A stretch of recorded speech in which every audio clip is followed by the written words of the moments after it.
And hello again, my lovelies, and welcome to another episode of Cryptic Tales with Lady Victoria Gray. Tonight's story is called The Red Door. My heart pounds and my mind is lost in the fear as I stand in the dark hallway once again.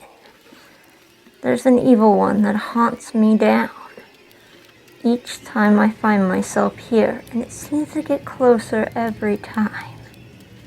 I know the hallway and the long endless run as I can hear it calling my name. Keeping up, I try to get away. I want to scream, but nothing. Echoes of its laughter fills the space around me as I grab for the locked door that appears as I run. This goes on for a while. The laughter, me running, and the doors appearing, but not opening. My heart starts to drop into my chest. It only stops when I trip and hit the ground. Over what? I don't know, but it's quiet now. The coldness of the floor sends shivers through my body, making it hard to move.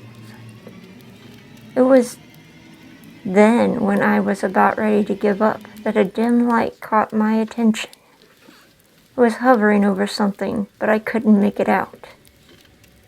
I closed my eyes for a minute, only to hear the same evil approaching from down the hall. Finding my strength, I start a mad bolt down the dimly lit hallway, not really caring where I run. Only if it got me far from this evil thing hunting me down at all costs. I felt I had to be running forever. When a red door showed at the end of the hall, my mind raced as I slowed, looking longingly at the door. I couldn't tell whether the door was my saving grace or just another trick, but I grabbed the knob as a clicking sound seemed to give me my answer. "They're waking up," I hear someone say as my vision starts to make out a tiny room with no window, just a dim light hanging above me.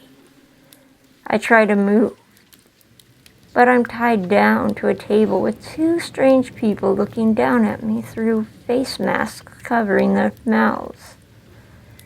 It wasn't long before I started to notice an odd smell. It almost made me want to choke.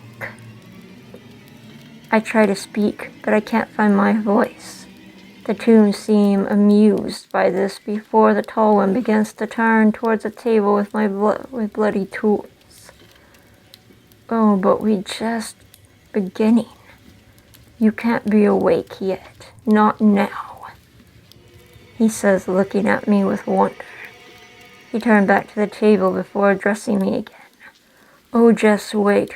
When it's finished, how famous I will become." He seemed insane as he was laughing. I couldn't take it anymore. I just wanted to wake from this nightmare, if it's real or not. The shorter one just stands back, looking and waiting for the next orders from the tall figure. It was too quiet again. I wanted to scream, but again my voice was gone.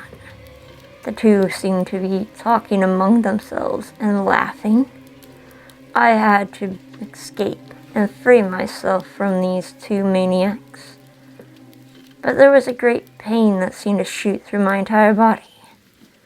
Closing my eyes, I find the strength that I have found before, but the pain was just too great.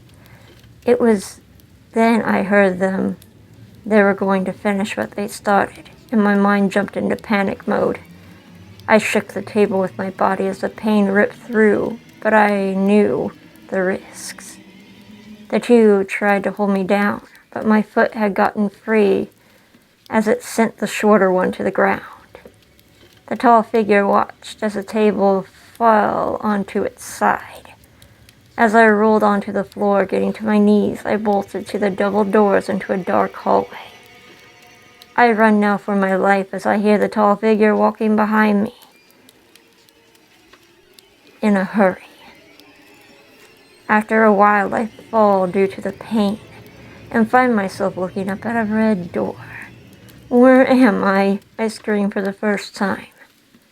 I look up to see a tall man with red eyes who just grinned down at me. Look at the back of the door, my dear, and you will know. My eyes shot in fear as across the door appeared 666.